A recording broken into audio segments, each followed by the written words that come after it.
سب سے پہلے آپ یہ ویڈیو دیکھیں. مزہ آتا ہے نا؟ بولو مرشد. مزہ آیا ہے نا؟ ایسا مزہ آتا ہے.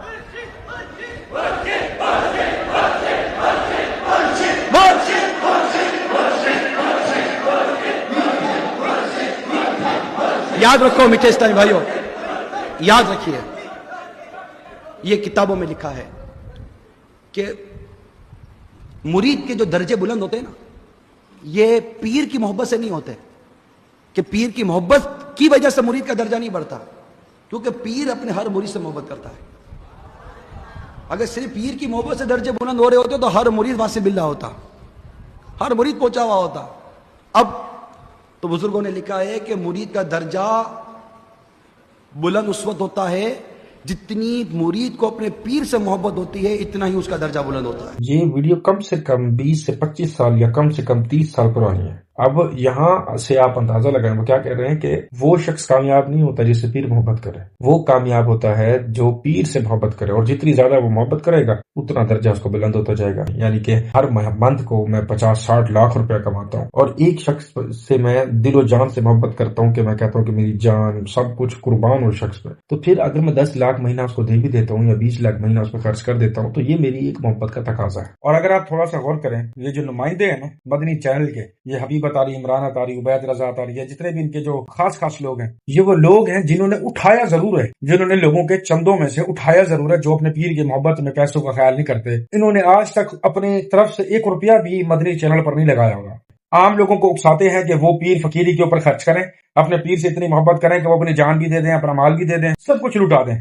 اور یہ جو لٹیرے ہیں ان کا کام یہ ہے کہ وہ اس مال میں سے اپنا حصہ لوٹ لیں. تو جو اندھا دھند دعوت اسلامی پہ خرچ کرتے ہیں، اپنے پیر کی محبت میں دیتے ہیں، تو بھائی پہلی بات آپ کو میں کلیئر کر دوں کہ یہ کوئی نبی علیہ السلام کا دین نہیں ہے، یہ کوئی دین اسلام نہیں ہے. یہ نہ ہی تو دنیا میں آپ کی مدد کر سکتے ہیں، نہ ہی آخرت میں کر سکتے ہیں، کیونکہ جو چیز اسلام کا حصہ ہی نہیں ہے اس چیز سے بھلا آپ کا کیا فائدہ ہے. پھر قبروں پہ بھی جاؤ نا تو وہاں سجدہ مت کرو. یہ کیا ہو گیا؟ یہ کیا سن رہا ہوں میں؟ قبروں پہ سجدہ کرنا حرام ہے. اگر سجدہ تعظیمی کر رہے ہو تو حرام ہے، آج ہی بدل لیا سالا. اور سجدہ عبادت کر رہے ہو تو شرک ہے. اللہ کے سوا کسی کو سجدہ کرنے کی اجازت. اب آپ مجھے بتائیں، جب ہم رسول اللہ کو سجدہ نہیں کر سکتے، جب نبی کو سجدہ کرنے کی اجازت نہیں ہے، تو اب کون بچا ہے؟ اب آئے نا لائن پہ.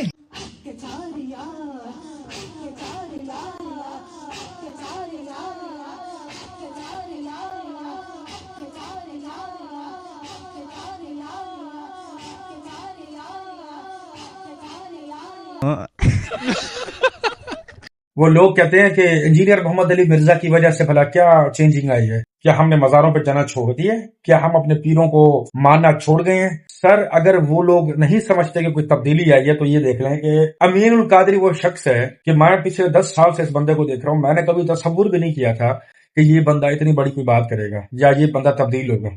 لیکن فائنلی اب یہ بندہ بھی تبدیل ہو چکا ہے. کیا کہہ رہا ہے کہ قبروں پر جانا، سجدہ کرنا گناہ ہے، غلط ہے. جب ہم پیغمبر کو سجدہ نہیں کر سکتے، جب ہم پیغمبر کی عبادت نہیں کر سکتے، تو پھر ہم کسی پیر کو سجدہ کیوں کریں؟ بات تو صحیح ہے. وہ وقت قریب ہے کہ انشاءاللہ بہت جلد یہ جو نماز غوثیہ ایجاد کی تھی نا یہ سپر مین الیاس قادری سرکار نے،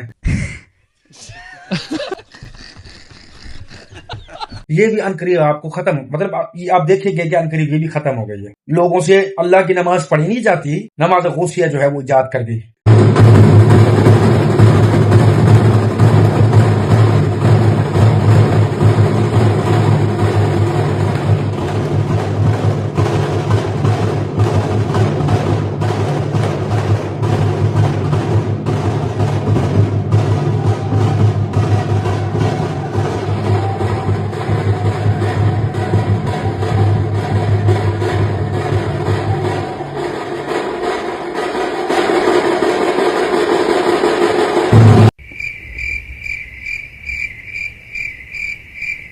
اب اس ویڈیو کے اندر آپ نے جتنے بھی معزز لوگ دیکھے ہیں بڑے ادب سے کھڑے ہوئے ہیں ہاتھ باندھ کے، جس طرح سے پیر صاحب کے اندر پریڈ ہو رہی ہو. یہ سمجھ رہے ہیں کہ یہ ہم عبادت کر رہے ہیں، وہ جو ایک روایتی طریقہ شاید ہوگا ان کا. ان کو یہ نہیں پتا کہ جتنے ڈھول اوپر بج رہے ہیں نا اتنے لتر پڑ رہے ہوں گے پیر صاحب کو، جو اس کے ارد گرد پڑے ہوں گے. بھائی ان کو اس ڈھول کا، اس ڈھمکوں کا، اور وہ آپ نے وہ لائن میں دیکھیں وہ 3-4 چاچا کھڑے ہوئے ہیں.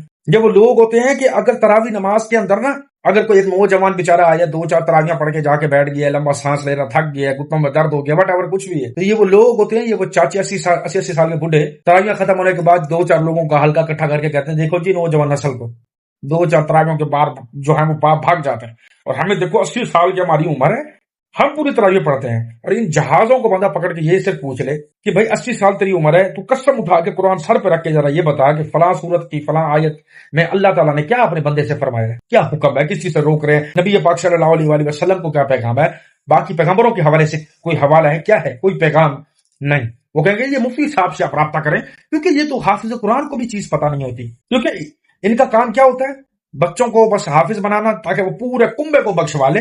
بے شک اس بچے کے کو ٹکا نہیں پتا ہو کہ قرآن کے اندر لکھا کیا ہے، سوائے عربی کے زیر زبر مد کے علاوہ اس بندے کو کچھ پتہ نہیں ہوتا، لیکن اس کے نام کے ساتھ رکھا ہوتا ہے کہ فلاں حافظ اور فلاں، یہ پورے کنبے کو ہمارے بخشوائے گا، ہماری سعادت پشتوں تک بخشوائے گا۔ اور اگر اسی کو وہاں پہ قرآن کے جواب نہ آئے، پتہ تو اس کو ہے نہیں اپنی لینگوسٹک کے اندر کہ قرآن میں لکھا کیا ہے، اس کو جو لتر پڑے پورے خاندان کو لتر پڑیں گے۔ یہ وہی سو کولڈ روایتی چیزیں ہوتی ہیں، یہی بابے ساری زندگی خود تو 2 نمبر زندگی گزارتے ہیں، نوجوان نسلوں کو پھر نصیحتیں کر رہے ہوتے ہیں۔ ابھی دیکھا نہیں آپ نے ڈھول بج رہا ہے، بھائی ان سے بندہ پوچھے کہ یہ پاک پیغمبر کی تعلیمات ہیں، کسی صحابہ کو یہ کام کرتے ہوئے دیکھا، اگر کوئی صحابی آج کے دور میں زندہ ہوتا نا وڑ کے رکھ دیتا، یہ جتنے کھڑے تمیم باندھ کے بڑے ادب سے کھڑے ہیں، جتنا پتہ نہیں کیا ہو رہا ہے یہاں پہ، اتنی تمیز اتنا ادب اگر ان لوگوں نے اپنے والدین کا کر لیا ہوتا نا، آج ان کو یہ بت پرستوں کی طرح یہ قبر پرستی میں تلوے نہ چاٹنے پڑ رہے ہوتے۔ اس لیے جو نوجوان نسل اگر یہ ویڈیو دیکھ رہی ہے نا، برائے مہربانی جتنی عزت کرنی ہے اپنے والدین کی کر لیں، ورنہ آپ کو ایسے کسی پیر کی محبت میں گرفتار ہو کے ان کو تلوے چاٹنے پڑیں گے، ایمان سے بھی جاتے رہیں گے، مال سے بھی جاتے رہیں گے۔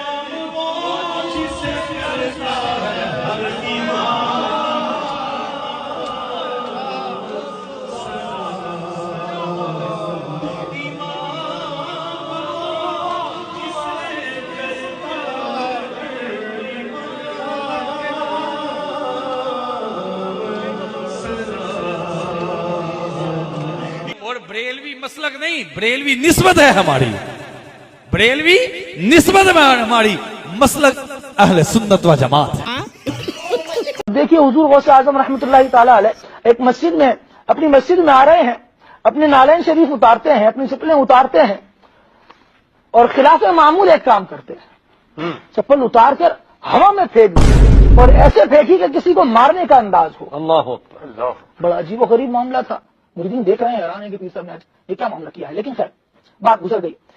1 ماہ گزرتا ہے، پورا 1 مہینہ گزر جاتا ہے، ایک قافلہ آتا ہے اور وہ غوث اعظم رحمۃ اللہ تعالی علیہ کی وہی چپل اس قافلے کا سردار اپنے سر پر رکھ کر لا رہا ہے۔ مریدین پوچھتے ہیں کہ یہ چپل تو غوث اعظم نے 1 ماہ پہلے پھینکی تھی۔ کہتے ہیں کہ ہم راستے میں تھے، ہم نے دیکھا کہ ڈاکو آ گئے ہیں، وہ ہم پر حملہ آور ہوئے اور ہمارے قافلے کو لوٹنے لگے، تو ہمارے قافلے میں سے کسی ایک شخص نے پکارا یا شیخ عبد القادر جیلانی شیخ اللہ، غوث اعظم ہماری مدد فرمائیے۔ بس اسی وقت غوث اعظم رحمۃ اللہ تعالی علیہ کی یہ نالین ہم تک پہنچی اور عاشقوں کو چھوڑ کر ڈاکوؤں کو مارا کرتی تھی۔